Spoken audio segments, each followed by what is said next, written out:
Shabbat Shalom, family. Shabbat Shalom. Shabbat Shalom, family. This is the day that Yah has made. This is the day that Yah has made. And we will rejoice and be glad in it. Somebody say hallelujah. Hallelujah. Somebody say hallelujah. Hallelujah. Let's give him another hand.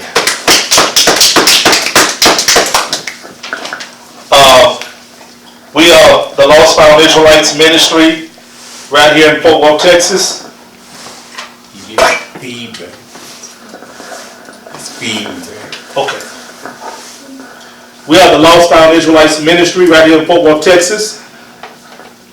I am Apostle Malachi P.L. Reynolds, founder, chief administrator of the Lost Found Israelites Ministry. And our senior pastor is Elder Timotheus. Our senior pastor is Elder Timotheus. Our chief elder is Elder Scales. Let's give him a hand this morning. And we are the first organized Hebrew Israelite congregation. We are the first organized Hebrew Israelite congregation of Fort Worth, Texas.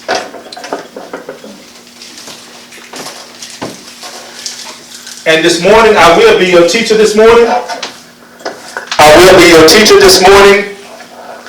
And but before I come to you with a subject entitled Replacement Theology, who replaced the Negro? I'm coming to you with a subject entitled this morning for Shabbat Fellowship. Repeat after me. Replacement Theology. Replacement theology.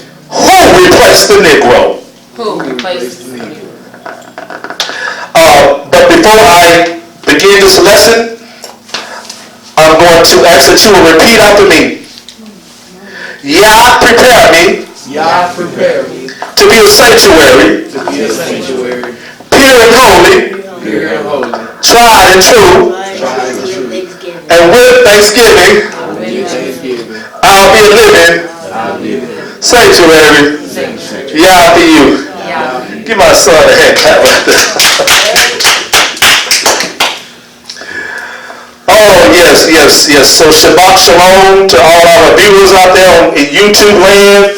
Shabbat Shalom to all our Facebook viewers as well.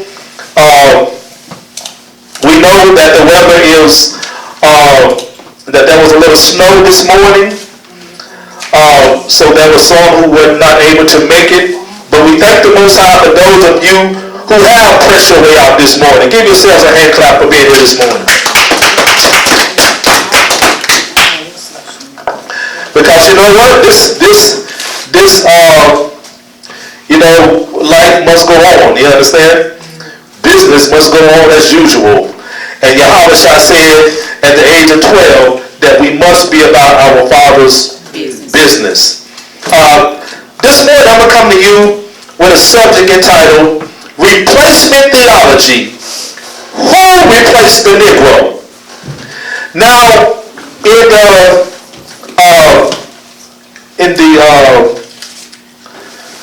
what's that Bible dictionary? In the Zidarian dictionary, it points out to you that the Negro is not an Hamite. Y'all hear me? So, if you notice in my title this morning, Replacement Theology, who replaced the Negro?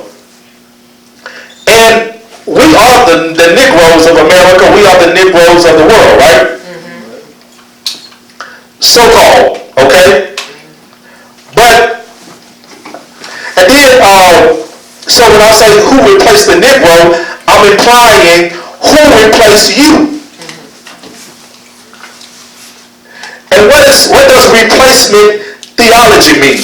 Chief Elder Scales, can you give us a definition of replacement theology? One that's not genuine. Replacement theology is one that's not genuine. You know, replacement theology is a false doctrine replacing the sound doctrine. And I want to use that definition in the context of replacement theology. Who replaced the negro? Who replaced us in the Bible? Who call themselves chosen today in place of us being the chosen ones of the Most High? So that's what I mean when I title this subject, replacement theology. Who replaced the negro? Because the negro is not a Hamite, according to the Zidarian Bible Dictionary. He's not a Hamite. You can find this in the Zidarian Dictionary that the negro is not a Hamite, but he is of Shem. He is of Shem. He's a Shemite. Okay? But because we are melanated like the Hamites, our people and the world often confuse us as being what? Hamites or Africans. Okay? But let me tell you, at one point of time, all humanity was looked like we do, melanated people. And that's not an opinion, that's historical facts, and it's been proven scientifically that at one point in all of human origins, that the whole human race at one time was melanated. That's not hate talk, that's not being racist. That's just what? That's just facts. Well, no, it's the truth. Because, well, no, it's a fact. Because right now, all the human races are not melanated. So it's a good point. Because, see, facts change. But the truth doesn't change. Now, the truth is that in the beginning, everybody was melanated. But it is a fact now that at this particular time, all human beings are not melanated, okay? So, replacement theology, who replaced the negro? Let's go to Hosea, the first chapter. Let's go to the prophet Hosea, the first chapter. We're talking about this morning for Shabbat fellowship. Replacement theology. Who replaced the negro? Yeah, Hosea, the first chapter, starting from the top. And we're going to kind of, I'll let you know when to skip. Hosea, the first chapter. Let's kick it from the first verse.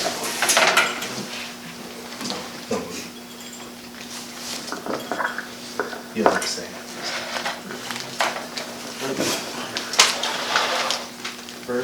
Yes. Yes, start from the first verse.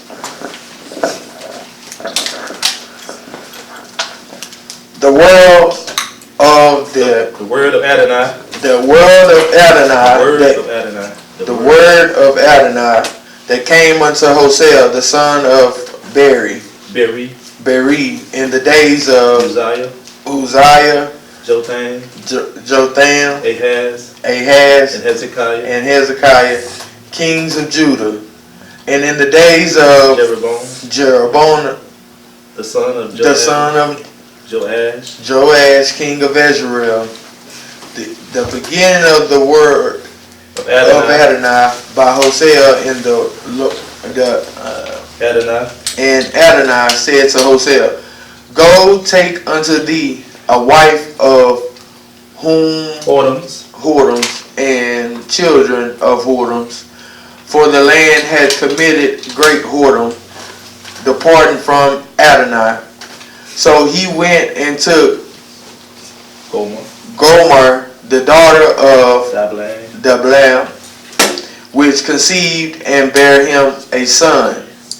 And the Lord and Adonai said unto him, Call his name Jezreel, for yet a little while, and I will avenge the blood of Jezreel upon the house of Jehu, and will cause to cease the kingdom of the house of Israel.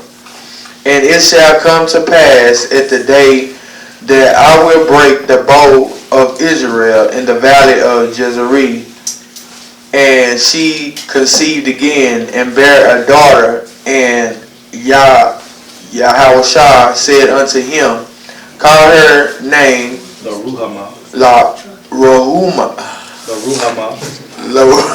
Rumaha, for I will no more have mercy upon the house of Israel, but I will utterly take them away. But I will have mercy upon the house of Judah, and will save them by Adonai their Elohim, and will not save them by bow, nor by sword, nor by battle, by horses, nor by horsemen. So we see right here in this context, we're going to pick it back off on the 8th verse, but we see right here in the context that the prophet Hosea was a prophet unto what people? The Israelites. He was a prophet unto the Israelites, and the Most High commanded that he go and marry a woman of what? Whoredom.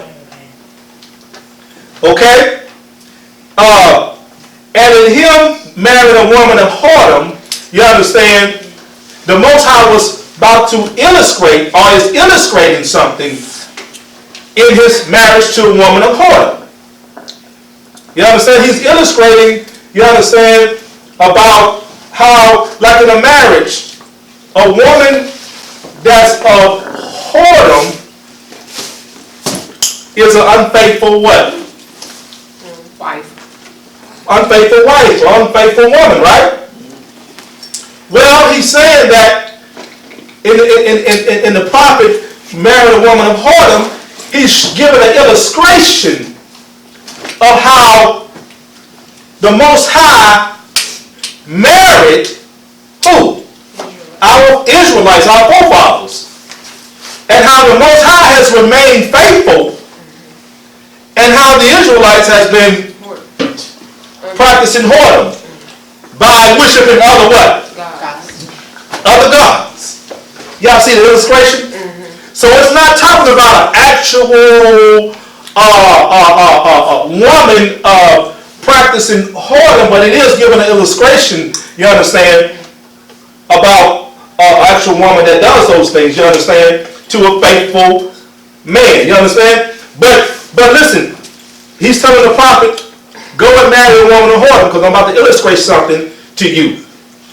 And she gives birth to a child. She gives birth to a child.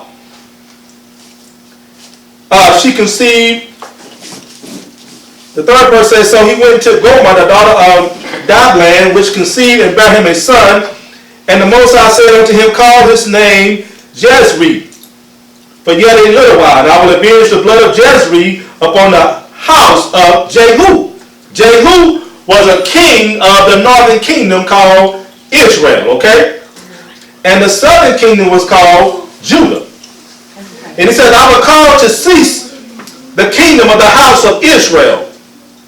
Okay? And then in the 6th verse it says, and she conceived again and bare a daughter, and Adonai said unto him, call her name Loruhamah, for I will no more have mercy upon the house of Israel. Okay? But I will utterly take them away. Okay? In the 7th verse says, but I will have mercy upon the house of Yehudah, or Judah, which is the southern kingdom. Okay? Now read on from the 8th verse. Now when she had weaned Loruhamah, she conceived and bare a son. Then Adonai called his name Lo-Ami, for ye are not the people, are not my people, and I will not be your Elohim. Now y'all listen to what he's saying? The 9th verse says, and then Elohim called his name, call his name Lo-Ami, for ye are not my people, for I will not be your what? Elohim. Now he's talking to the seed of who? Abraham, Isaac, and Jacob. Okay? Now remember, we're going to get to what he said about the seed of Abraham in the verses that I have listed. Later on I'm going to bring out. But he's talking about the seed of Abraham. For ye are not my people, and I will not be your Elohim. Pick it back up on the 10th verse. Yet the number of the children of Israel shall be as the sand of the sea, which cannot be measured nor numbered. And it shall come to pass that in the place where it was said unto them, ye are not my people, there it shall be said unto them, you are the sons of the living Elohim. Y'all see that? Now in the preceding verses, he says, in the 9th verse, he says, call his name Lo-Ami, but ye are not my people, and I will not be your Elohim.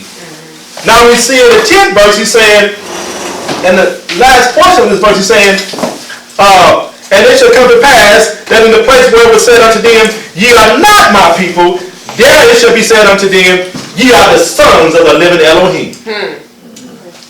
Y'all see this? Yeah, that's deep. And this is why we read from verse to verse. Scripture after scripture. Line up on line. You understand? So we can get the context of what is being, and the background of what is being said here. Because a lot of churches, they woefully misinform the people by nitpicking and taking scriptures out of context. And my father in the truth, he taught me, he said that whenever you take scriptures out of context, you lead people to error. Okay. Now, he is talking about the northern kingdom.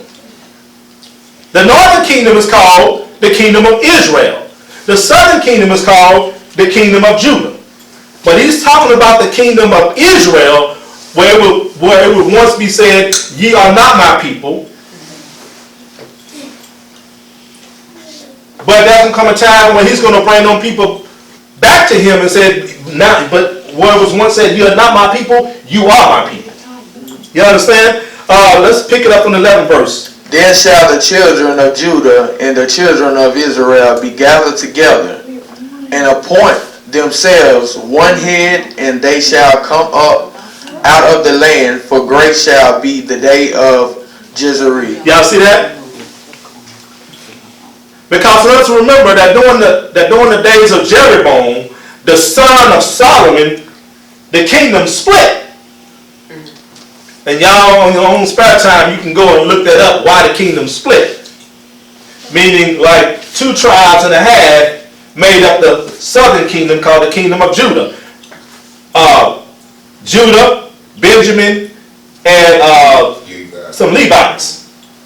And the other 10 tribes, pretty much are 9 and a half, the other tribes are 10, generally considered the 10. They made up the northern kingdom. Okay? Now let's go to the 2nd chapter of Hosea. Let's start from the top, brother. Dominique, see if Brother Larry's out there. If he is, tell him I need him to come in. Say ye unto your brethren, Amy, and to your sister, Rahuhama, plead with your mother, plead, for she is not my wife, neither am I her husband. Let her therefore put away her whoredoms out of her sight, and her adulteries from between her breasts. Why? This is symbolic talk now. In other words, he's saying, when he says, say unto your brethren, Ami, and say unto your sisters, Ruhamah, you understand? This is symbolic talk. He's talking to who? The Israelites. And he says, plead with your mother, for she is not my wife, neither am I her husband. Let her therefore put away her whoredoms out of her sight. What he's saying when he said, put away your whoredoms out of his sight, or out of her sight, what he's saying is, put away your idol worship. Put away your idol worship of of other lowercase g gods. This is all symbolic talk. You can't take every scripture in the Bible literal. Because if you do, you're going to make a whole lot of mess. You understand? It's just like when it says, but when you pray, go and pray in secret, and it says, go in your closet and pray. You don't necessarily have to go in no closet and pray. I know a movie came out that was popular, but you don't necessarily have to go in. I can't imagine back then them actually having a closet. Right. You understand? But listen, you don't literally have to. It's implying that when you pray, don't pray necessarily to be seen when you pray individually. Now, I'm not talking about when we pray corporately. When we pray corporately, that's supposed to be public. But when you pray individually and you pray to be seen by everybody,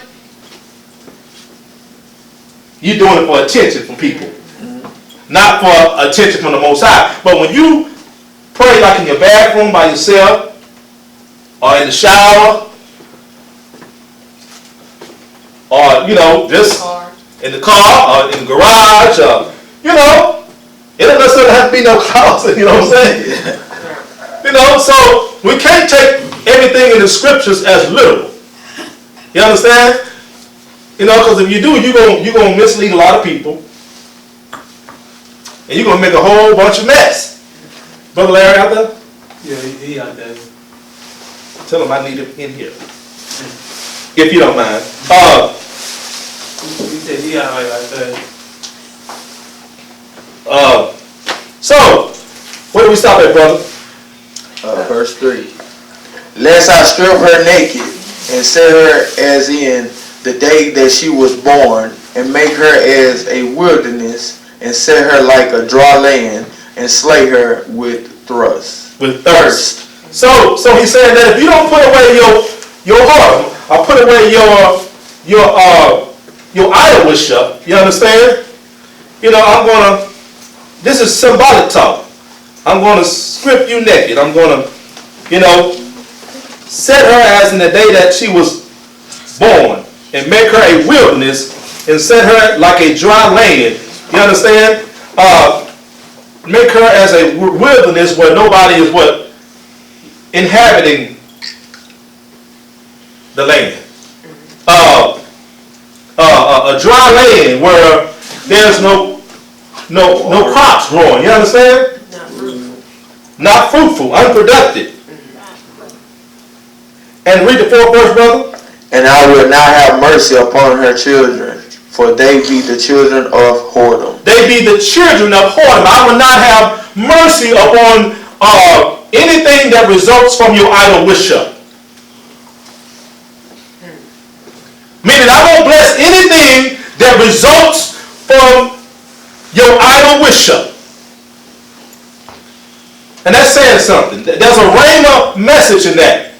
Because we think that something that results from our disobedience to the Most High, we can bring it to the Most High and ask Him to bless that. And the Most High, I'm not going to bless that. That does not result from you having a relationship with me. That's a result from you having a relationship with a false deity, with an idol God. The Most High ain't going to bless those things that He cursed. He's not going to bless you eating pork. He's not going to bless you eating shrimps and catfish. Why? Because those are things that are unclean. He's not going to bless you in the sense when you are practicing unrighteousness. You understand? He's not going to bless you in those things that He has condemned. So He said, I will not have mercy on the things that results from your idol worship, from the things that results from your whoredom. I will not have mercy on those things. Because that's of your doing. That's not of my of your stinking thinking. Okay, moving on. Read on. For their mother had played the harlot. You played the harlot, Israel, with other Elohims. Go ahead. She that conceived them had done shamefully. For she said, I will go after my lovers. All right, we can drop down from there to the, let's see. We're going to stay in the same chapter, but we're going to drop down some verses. Let's drop down to the 10th verse. Read. And now will I discover her lewdness in the sight of her lovers, and none shall deliver her out of mine hand. Meaning none of those false deities, none of that idol worship, you understand, shall deliver you out of my hand. I'm going to show you just how false they are. Read on. I will also cause all her mirth to cease, her feast days, her new moons, and her Sabbaths, and all of her solemn feasts. I'm going to cause all that to cease. And I will destroy her vines and her fig trees, whereof she has said, these are my rewards that my lovers have given me. And I will make them a forest, and the beasts of the field shall eat them. And I will visit upon her the days of Balaam, wherein she burned incense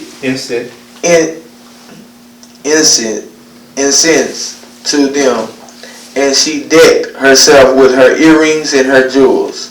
And she went after her lovers and forgot me, said the Most High. She went after idol worship, false deities, and forgot the one that brought her out of Egypt. Forgot. Okay, read the 14th verse. Therefore, behold, I will allure her and bring her into the wilderness and speak comfortably unto her. Okay, now this verse is very important. He said, even with all Israel's whoredom, false worship, he said, I'm going to allure the Israelites back into the wilderness and speak what? Comfortably unto them or unto her. What does the word allure mean? Like bait. Something like Well, I want a better definition. Entice. Entice. You understand? So he said, now in the previous verses, before we got to the 14th verse, he's telling our forefathers to put away your whoredom, your false worship. You understand? And if you don't, I'm going to, I will not have mercy on the result of your false worship. You understand? But on the 14th verse, he says something very powerful. He said, but behold, I will allure, I will bring you back into the wilderness and speak comfortably unto you. You understand? And read the 16th verse, brother. Drop down to the 16th verse. And it shall be at that day, said the Elohim, Adonai, that thou shalt call me Ish. Okay, what does Ish mean? Chief Elder Scale, give us the definition of Ish. I-S-H-I. That's Ish. I think that's the wife. Husband. Because we got to understand that in the scriptures, the Most High is personified as a husband to who? Israel. And Israel is personified as a wife. And in this context of Hosea, the first and second chapter, you understand, he's showing the relationship about how, through the prophet, how he's a faithful husband and how Israel has been an unfaithful, adulterous. This is what? Symbolic talk. Okay? So ISHI, ish, you understand? He said, Isha, And it- female, right? Yeah. yeah, it says 16 verse, and it shall be that day, said Adonai, that thou shalt call me, in other words, your husband. Because I'm going to allure you from all of your idol worship.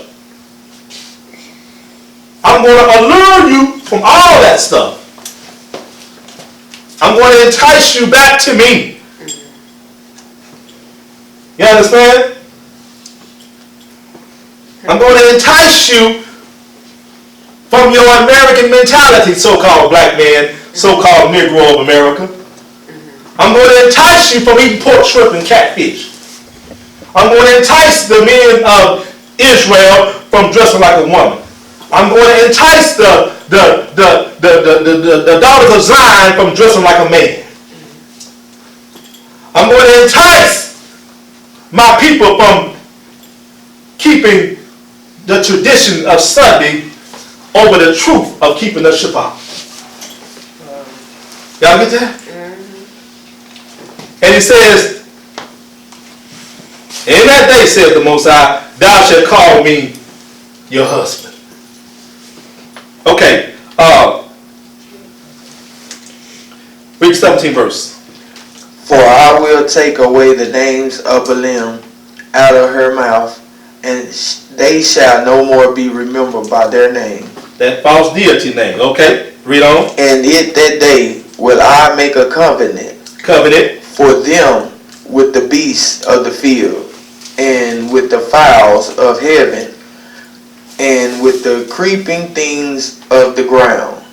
And I will break the bow and the sword and the battle out of the earth, and will make them to lie down safely. 19 verse. Listen up, y'all. And I will Betrothed. betroth thee unto me Unto me.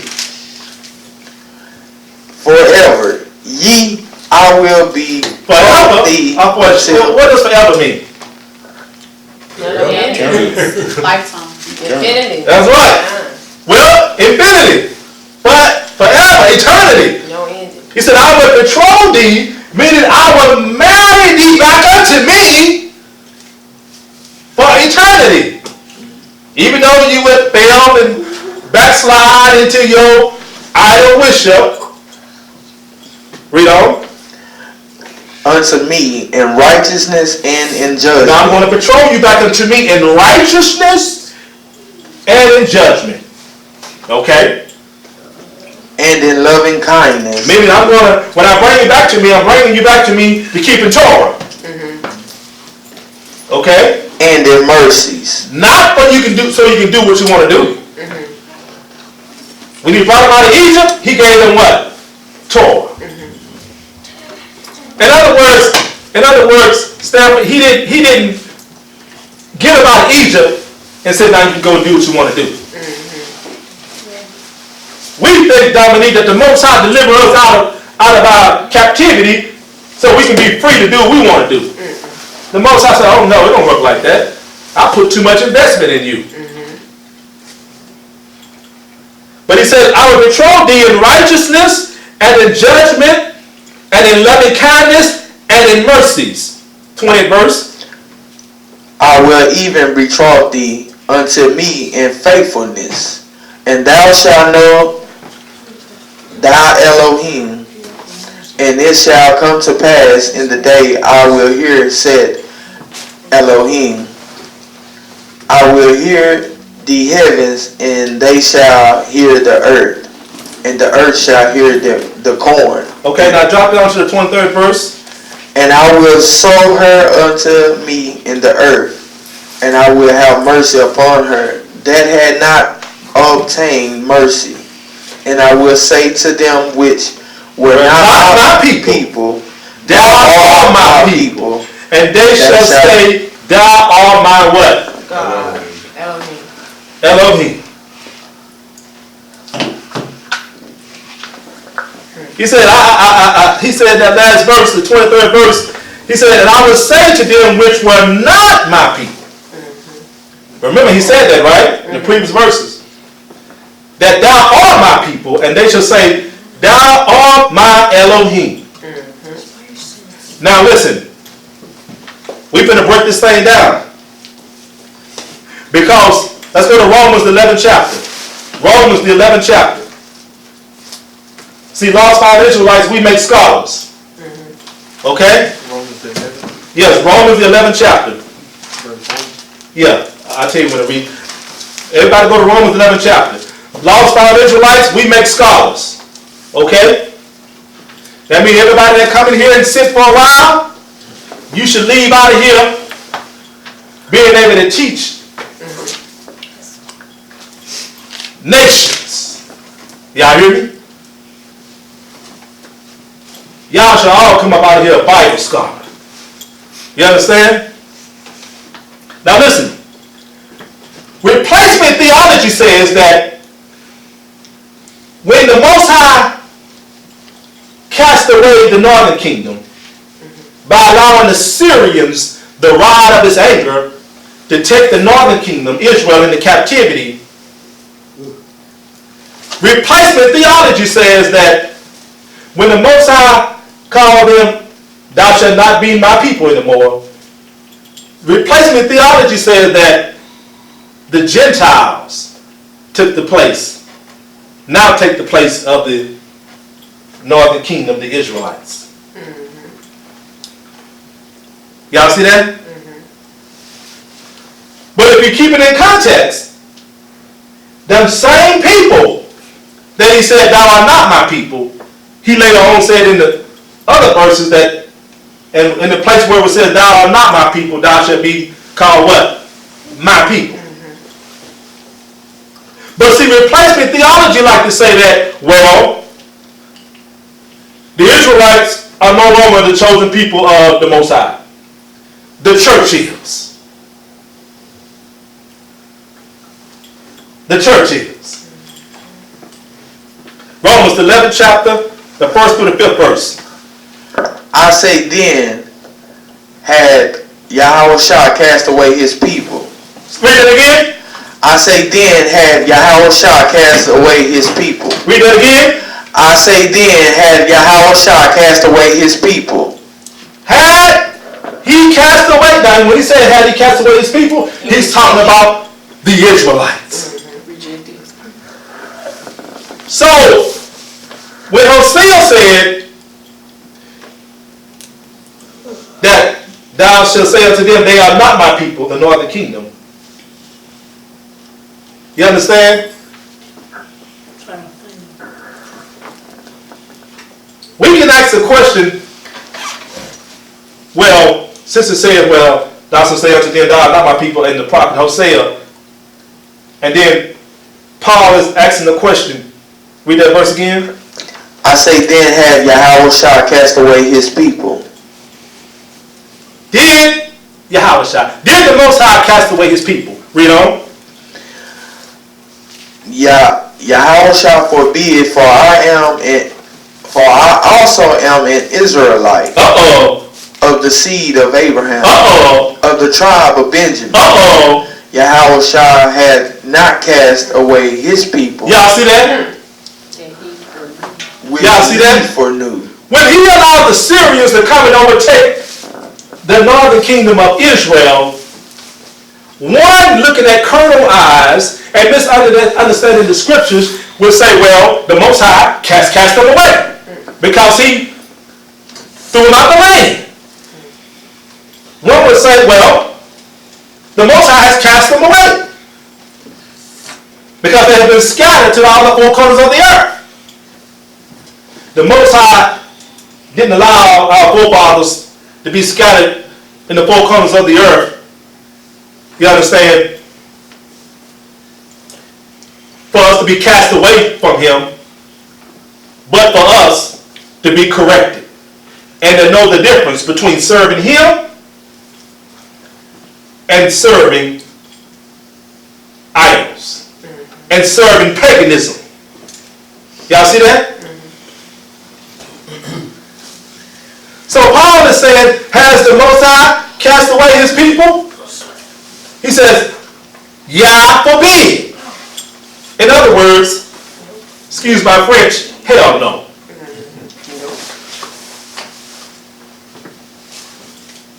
He just cast them, he just allowed them to be taken in captivity for what? Correction.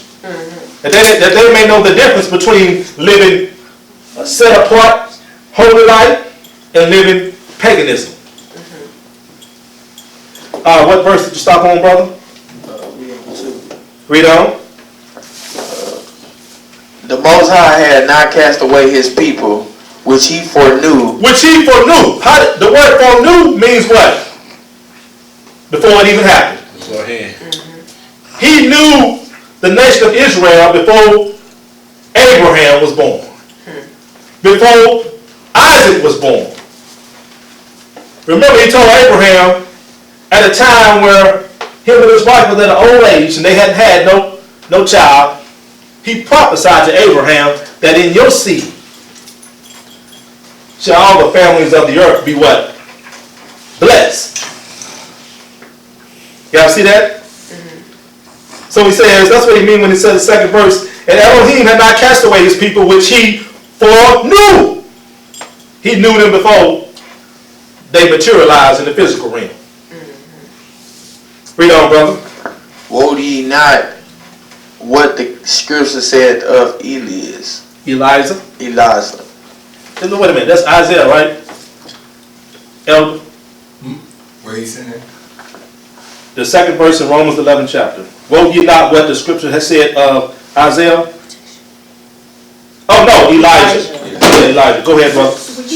How he maketh intercession to the Most High against Israel, saying, Adonai. Adonai, thou hast killed thy prophets, and dig down thine altars, and I am left alone, and they seek my life. But what said the answer of the Most High unto him?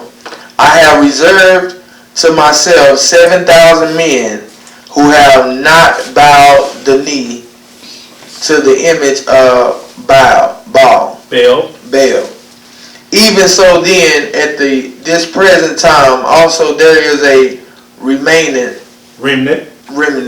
according to the election of grace. Okay, now from there, now in these verses, the Most High is saying that he always had a remnant of our forefathers who remained faithful to him. You understand? He always had a remnant that remained faithful. In other words, the southern kingdom in the beginning did not follow after the whoredom and the false worship that the 10 tribes did. You understand? Those 2 tribes that made up the southern kingdom, they could have been like, well, all the other tribes are following after other false deities, so why don't we? Right. But they held firm. This is why you should never do what the crowd is doing. And everything that's popular, it is not always right. Matter of fact, I go as far as to say that most things that is popular ain't right. You understand? And a lot of people follow peer pressure, and not just children, but a lot of adults do things because everybody else is doing it. But anyway, the Most High always had a remnant that when everybody else was serving false deities, they remained faithful to the true worship of Yahweh. Now we're going to drop down to in the same chapter, Romans the 11th chapter, drop down to the 11th verse and read down to the 16th verse. I say then how they stumbled that they should fall. The Most High forbid, but rather through their fall salvation is come unto the Gentiles, for to provoke them to jealousy. In other words, that although our forefathers fell into idol worship and was cast out of the land, first the northern kingdom and later on the southern kingdom, although they was cast out the land, and when they was cast out the land, they was cast among the other nations, right? They was cast among the other Shemites. They was cast out among the Gentiles. They was also cast out among the Hamites. You understand? But Paul is saying that through their fall, salvation, our knowledge of the truth came to who? Unto the Gentiles. Read that verse again, brother, 11th verse. I say, then have they stumbled that they should fall. Now, did they stumble in false worship of false idols? Did they stumble just to be stumbling? Read on. Yah forbid. Yah forbid. Read on.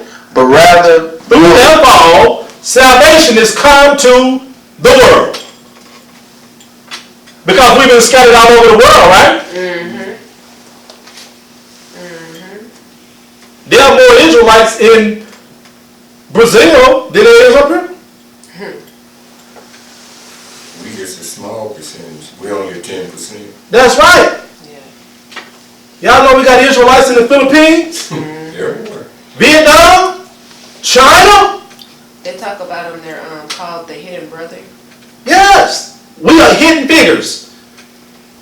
Because most countries in the world, they don't show their dark-skinned population. They show the light-skinned ones. It's what they call whitewashing. The Chinese. Even in Mexico.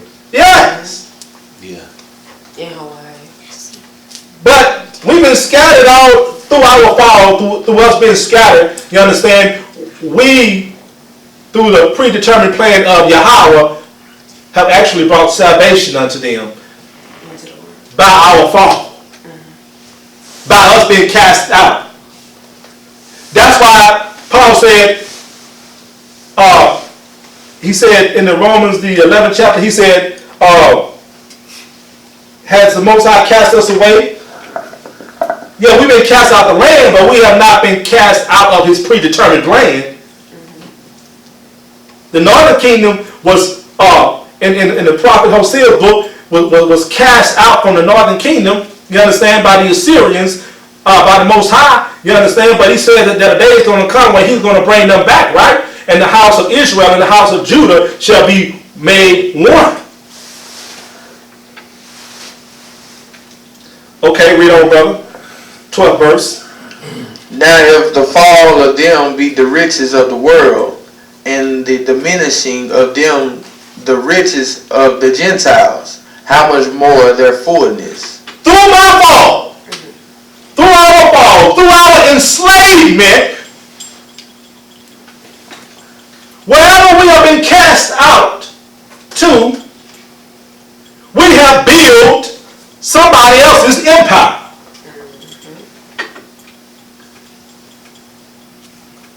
Be careful when they say the Moors ruled Southern Europe.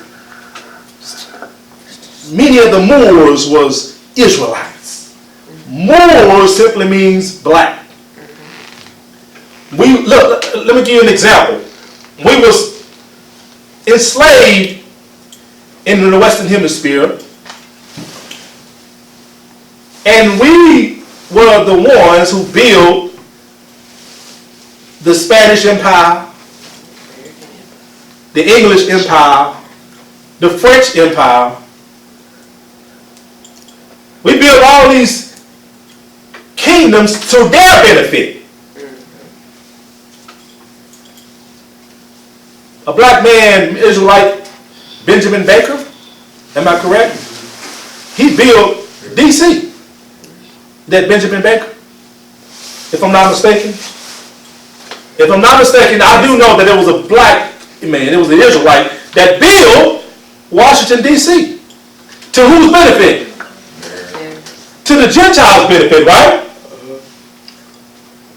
Who built those big white plantation houses throughout the South? We did. To whose benefit? Theirs. You still see it now with these toll roads. Wherever we was cast out to, we were enriching other nations, other kingdoms, to their benefit. Don't y'all see this right here?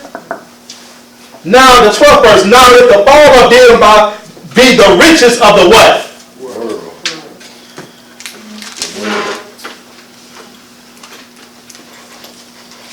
You benefiting off my fall. Just like they benefit off the fact that most of African Americans, so-called, we truly Israelites, don't know how to manage our money. So who benefit off of us not knowing how to manage our money? Who benefit off of us in America not knowing how to own and open up businesses in our community? They do. Right? Y'all see that? Yeah. This is what you see every day. Who's benefiting off of us not being able to build up our own community? Who's benefiting off of us by building up the community around us? Practically everybody. Everybody else but us. So everything that we are not doing to uplift and build for our own selves, in other words, they are profiting off of our ignorance. They are profiting off of our lack of knowledge. Ooh, that's a good one. Hosea 4:6 says, my people, they perish from a lack of knowledge. They are profiting off of our lack of knowledge. They are profiting off of our captivity. Everybody else is getting rich off of us but us. Hello? And this is what the scripture says, though. This is not hate talk. You understand? Because somebody is profiting off of us being at the bottom. Somebody is profiting off of us being the majority in the prison system, where we only 12% of the population or 10% of the population. That foundation is strong. Sisters who go to those beauty salons and buy beauty supply stores, you understand? Somebody is profiting off of you, not only those beauty supply stores like you used to during the days of Madam C.J. Walker. How did that get out of your hands? Stole and robbed and took, denied. Okay, read on the 13th verse.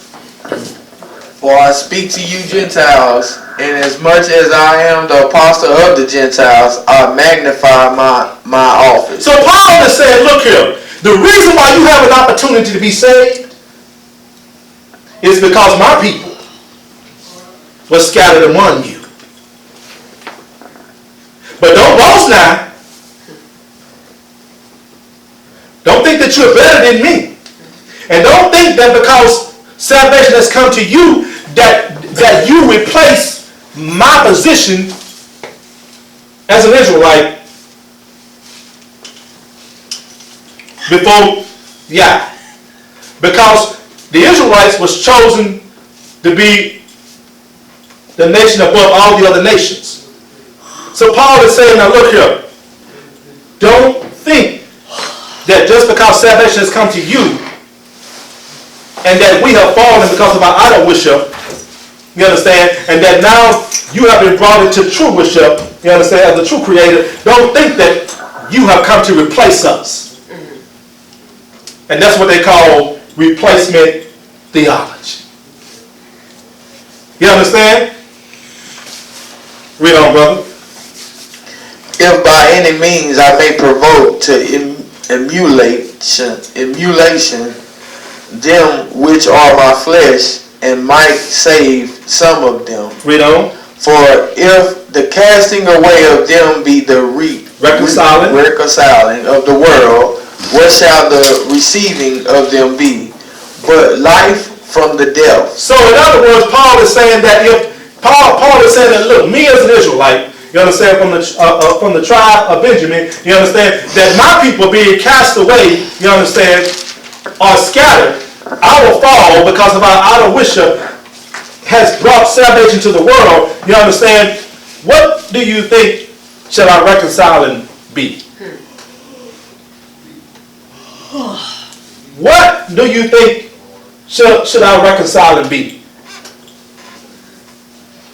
since we have been used to bring salvation to the world, now it was intended for us to bring salvation to the world by our obedience, you understand? But however, because of the disobedience of our forefathers, you understand, the Most High still was able to use us to bring salvation to the world by our disobedience, you understand?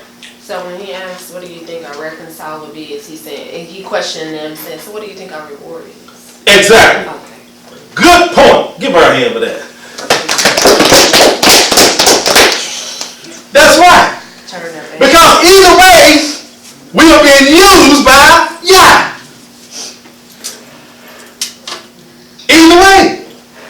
Read on, brother. For if the first fruit be holy, the lump is also holy. And if the root be holy, so are the branches. Okay. Okay, we're going to stop right there. Drop down to the 25th verse. The 25th verse in the same chapter. For I would not, brethren, that ye should be ignorant of this mystery, lest ye should be wise in your own conceits, that blindness in part is happened to Israel, until the fullness of the Gentiles be come in. Y'all see that? For Paul said, for I would not, brethren, that you should be ignorant of this mystery. How that blindness in part is happened to Israel until the Gentiles become in. Read on. And so all Israel shall be saved, as it is written, there shall come out of Zion the deliverer, and shall turn away ungodliness from Jacob. For this is my covenant unto them, when I shall take away their sins. Now remember, in the book of Hosea, he said that I was going to allure them back unto me from their whoredoms, from their idol worship, and bring them into the wilderness, and speak comfortably unto them, and I will betroth them back unto me. You understand? So he's saying right here that the reward for them bringing salvation to the Gentiles, even with them being cast out of the land, is that they all shall be what? Saved. Y'all see that? Yeah, because you hear it now with a lot of the Israelites. They're just sitting there like, we've been sitting here going to church every, and then they're like, where is our help? So they're looking for other answers. I'm seeing that. Exactly. The 28th verse. Now listen to this verse right here. As concerning the gospel, they are enemies for your sakes. But as touching the election, they are beloved for the Father's sake. Okay. They are beloved for the Father's sake. Concerning the good news of YAH'S, they are enemies. You understand? But as touching the election, they are beloved for the Father's sake. You understand? Now let's find out what he means when he says the Father's sake. You understand? In other words, in their wickedness and in their disobedience, the Most High wasn't loving them because of them. Let's find out why he was loving them. Deuteronomy, the 7th chapter, the 8th verse. Let's go to the Old Testament. Deuteronomy, the 7th chapter, the 8th verse. Cain. But because Adonai loved you, and because he would keep the oath which he had sworn unto your fathers. Sworn unto who? Your fathers. Unto who? Your fathers. Read on. Had Adonai brought you out with a mighty hand, and redeemed you out of the house of bondmen, from the hand of Pharaoh, king of Egypt. Okay. Now, he says, but because the Most High loved you, and because he would keep the oath which he had sworn unto your fathers, let's find out about. Get thee out of thy country, and from thy kindred, and from thy father's house unto a land that I will shew thee. And I will make of thee a great nation, and I will bless thee, and make thy name great, and thou shalt be a blessing. And I will bless them that bless thee, and curse him that curses thee. And in thee shall all families of the earth be blessed. So Abram departed as Adonai had spoken unto him, and Lot went with him, and Abram was 75 years old when he departed out of heaven. Haran. Haran. When he departed out of Haran. Okay, now, remember, he's making a promise to Abram. You understand? He's making an oath. He's saying, get thee out of thy father's house. You understand? A lot of people can't even walk in their purpose or in their destiny. You understand? Because they love family tradition more than they love the voice of truth. Hello? Hello? A lot of people won't stop celebrating Christmas, Easter. You understand? Thanksgiving, well, because it's a family tradition. We've been doing it for years. It's a family tradition, but it's not the truth. And a lot of people won't leave that family tradition. They can't walk in their Yah-ordained purpose because they're too tied with family traditions. But he told Abraham, remove thyself from thy father's house, and I will bless thee. And through thee, all the families of the earth will be blessed. Okay? 7th verse, same chapter. And Adonai appeared unto Abram, and said unto thy seed, will I give this land? And they builded An altar? They builded an altar unto Adonai, who appeared unto him. So in the 7th verse, he said in Genesis 12th chapter, and the Most High appeared unto Abram and said unto him, unto thy seed will I give this land. Thy seed now. Somebody said thy seed. Thy seed. Generational blessing now. Generational blessing. That's all I want right there. Let's go to Genesis the 13th chapter. Genesis the 13th chapter. And he's now from the 12th chapter, the verses he just read, y'all. The Most High is promising or making an oath with Abram of what he's going to do through him and his what? Seed. Okay? The 13th chapter of Genesis. Pick it up, read the 14th and 16th verses. Cain. And Abram went up out of Egypt, he and his wife, and all that he had, and Lot with him. That's the 14th chapter of, the 13th chapter of 14, 16 to the 16th verses. Okay.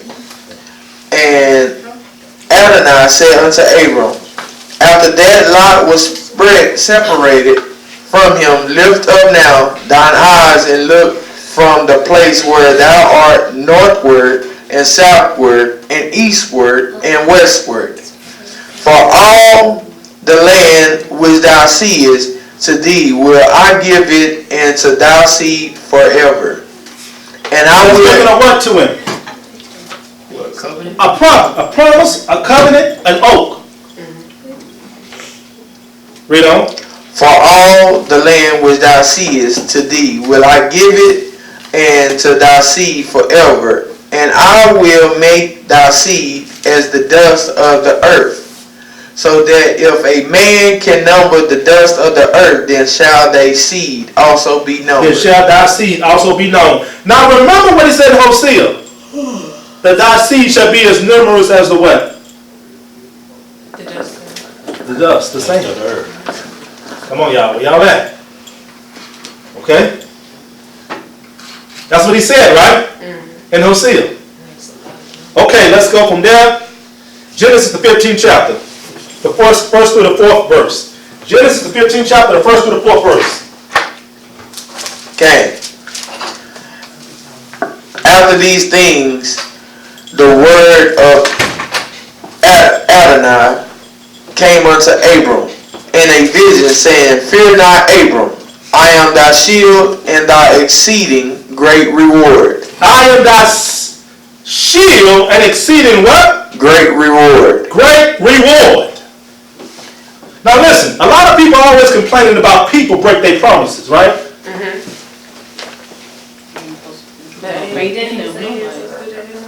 Well, see, that's a sign, right? The Most High allowed people to break their promises with people. You know why? Because they're not God. That's right.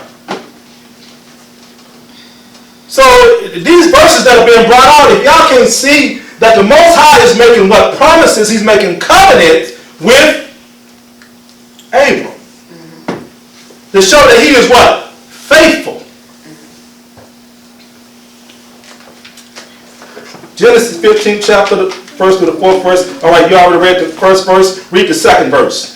And Abram said, Adonai, What wilt thou give me? what wilt thou give me, seeing I go childless, and the steward of my house is this Eliezer of Damascus. Damascus. And Abram said, Behold, to me thou hast given no seed, and lo, one born in my house is mine heir. And behold, the word of Adonai came unto him, saying, This shall not be thine heir, but he that shall come forth out of thine own bowels shall be thine heir. All right, now we see from there that, look, the Most High said, look, even though you don't have a child, you understand, even though you and your wife is in old age, you understand, I'm going to call those things that be not as if they were. You understand? But he's talking about a child. When he said, unto thy seed, he's talking about unto Abraham's child and children's children. You understand? Meaning of his own flesh and blood. Bone of my bone, flesh of my flesh. You understand? Let's go from there to Genesis the 17th chapter. Genesis the 17th chapter. Genesis the 17th chapter. Read the first through the 12th verse. Cain.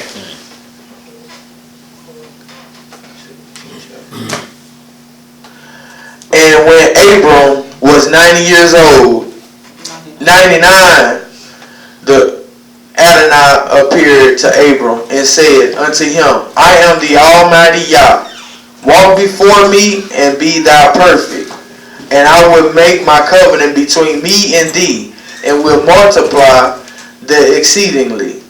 And Abram fell on his face, and Yah talked with him, saying, As for me, behold, my covenant is with thee, and thou shalt be a father of many nations.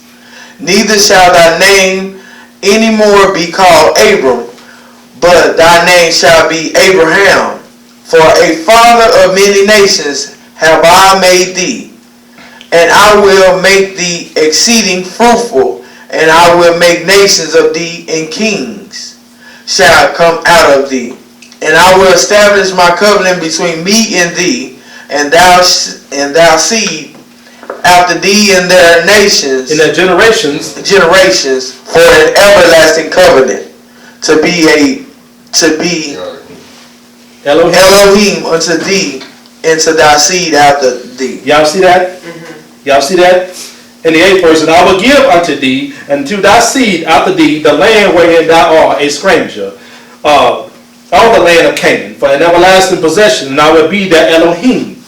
The 9th verse, and Elohim said unto Abraham, Thou shalt keep my covenant, therefore, thou and thy seed after thee and their generations. This is my covenant which you shall keep between me and you and thy seed after thee. Every man child among you shall be what? Circumcised. And you shall circumcise the flesh of your foreskin, and it shall be a token of the covenant between me and you. And he that is 8 days old shall be circumcised among you, every man child in your generations.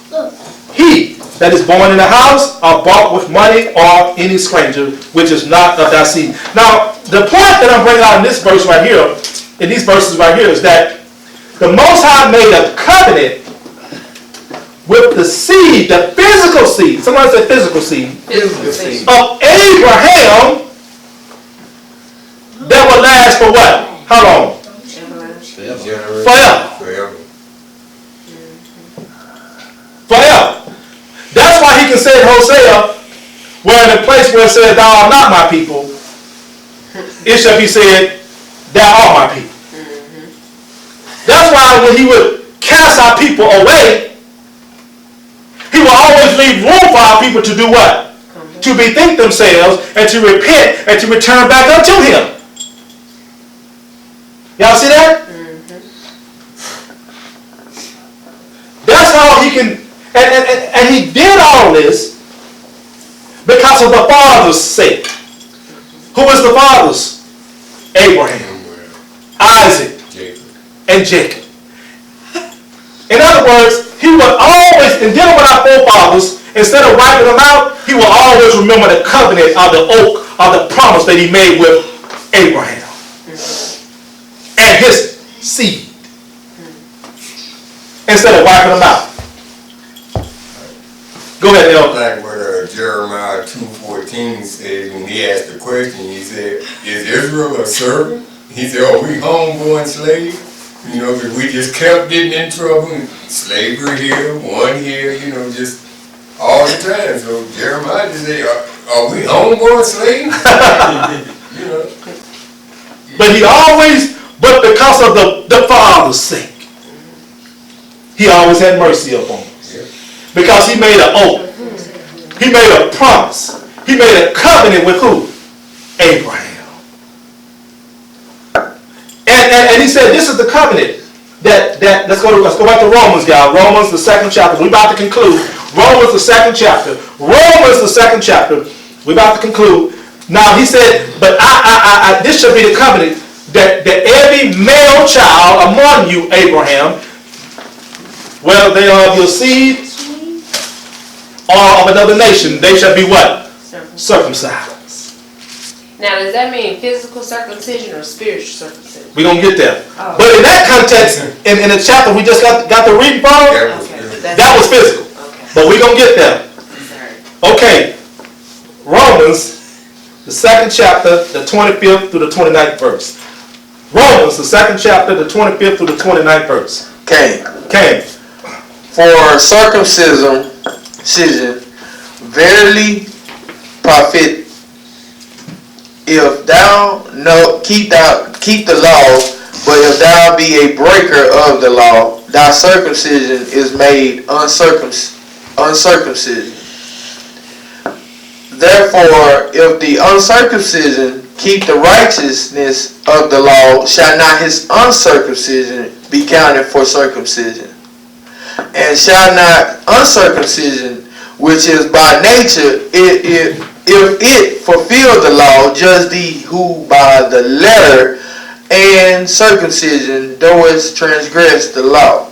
Let me read that verse again. The 27th verse. And shall not uncircumcision, which is by nature, if it fulfill the law, judge thee who by the letter and circumcision doest transgress the law. In other words, like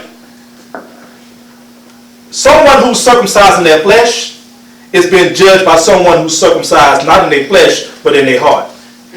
Judging the one that's circumcised only in their flesh but not in their heart. Meaning the one that's circumcised not in their flesh but circumcised in their heart is judging the one according to the letter of the law who's circumcised only in their flesh but not in their heart. In other words, if you're wearing fringes, which is supposed to keep you from sinning, but you don't have no fringes in your heart, like the psalmist says, thy word have I hid in my heart, that I might not sin against thee. So if it's not in your heart, no matter how many fringes you wear, it ain't gonna stop you from sinning. It's just an outward show of righteousness. And that's what Paul is saying about this circumcision. What's the point of the circumcision in the flesh if you're not circumcised in the heart? Right. Read on the 28th verse. For he is not a Jew, which is one outwardly, neither is that circumcision which is outward in the flesh. Now listen, here's replacement theology for you. Because a lot of churches will misinform people and tell them, well, look, you thinking about Abraham's physical seed. Those are not the true Jews. The true Jews are those who are circumcised in the heart. Not those who are circumcised only in the flesh. Well, wait a minute. Even though a lot of our people are just circumcised in the flesh and not circumcised in the heart, they are still by nationality Israelites. And even though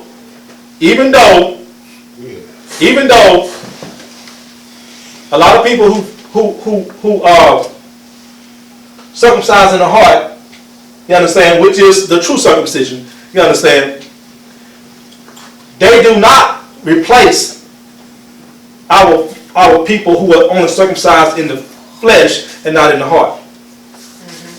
You still don't replace us. Y'all see that? And that's what they call replacement theology. You understand? But moving on, read the 29th verse. But he is a Jew, which is one inwardly, and circumcision is that of the heart in the spirit, and not in the letter, whose praise is not of men, but of God. So Paul is saying that yes, the real circumcision is of the heart and of the ruach, of the spirit. You understand? That's the real circumcision. And see, Paul was teaching some Gentiles. You hear me? Yet he was also, you understand, facing opposition from our forefathers. You understand, about him going to the Gentiles. You understand? And yes, I know some Israelites can be saying, it's another whole debate, about yes, there were Israelites that were scattered among the Gentiles with a Gentile mentality. But Paul actually did teach some Gentiles. You understand? So I say yes and no. There were Israelites, many Israelites with a Gentile mentality, but also in that mix, Paul was not just teaching Israelites with a Gentile mentality, he was also teaching some actual Israelites. You understand? But I don't do internet teaching. If you want to debate me, you're going to have to contact me. You understand? Yeah. I don't do internet teaching. We do congregational teaching. Lost Isle do congregational teaching. You understand? But listen, so Paul is saying that, look, yes, a true Jew, a true Israelite, yes, of course, yes, is one who keeps Torah inwardly, who is circumcised inwardly. Yes. But nevertheless, he's also saying that those who are the physical seed of Abraham, you understand, that they are nevertheless not replaced. They are not replaced. Because Paul started off saying, when we got the Romans, that look, had Yah cast away his people? Yah forbid. For I also am a what? Israelite. Circumcised on the 8th day.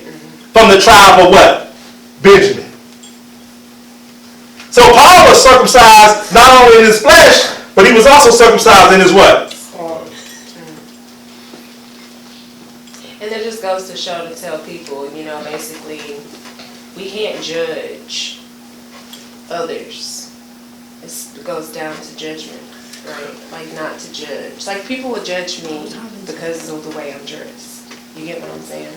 Yeah, well, YAH'S said, judge not according to appearance. Correct. But judge righteously. See, there was about forefathers who would go around, you understand, to be judged as being righteous by their circumcision in their flesh. But not by the circumcision in the heart. Because the circumcision in the heart, nobody can see. But the circumcision in the flesh is visible. You understand? In other words, but people who wear fringes, you'll automatically think that they are keeping Torah, right?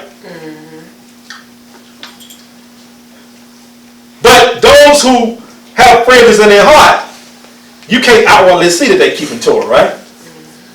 But which one matters the most? The one on the inside. The one on the inside. In other words, some people just project an outward show of righteousness. But on the inside, they're full of, as YAH'S said, full of dead men bones. Like whitewashed tombs. Look beautiful on the outside, but on the inside, you're full of dead men bones. You understand? So, but moving on, as I'm about to conclude, let's go to Jeremiah 4:4. Jeremiah 4:4. Jeremiah 4:4. We're talking about replacement theology. Who replaced the Negro? Cain. Circumcise yourself to Elohim and take away the foreskins of your heart. Ye men of Judah and inhabitants of Jerusalem, lest my fury come forth like fire and burn that none can quench it, because of the evil of your doing. Now, that's all I want right there. And the last verse is going to be from Romans, the 3rd chapter. Romans, the 3rd chapter. Now listen, he just read from Jeremiah 4:4. Jeremiah was a prophet unto the kingdom of Judah. And we can conclude, Brother Larry, Brother Dominique, Stafford, Brother Holloway, and daughters of Zion, we can conclude that during the ministry of Jeremiah to the kingdom of Judah, we can conclude that every Israelite that he was preaching to was circumcised in the flesh, right? Because that was a law, right? Right, everybody should be circumcised. But yet, Jeremiah was out preaching, saying, you uncircumcised in heart. Right? He said, remove the foreskin of your what? Now, the churches like to think that Paul came up with this circumcision of the heart.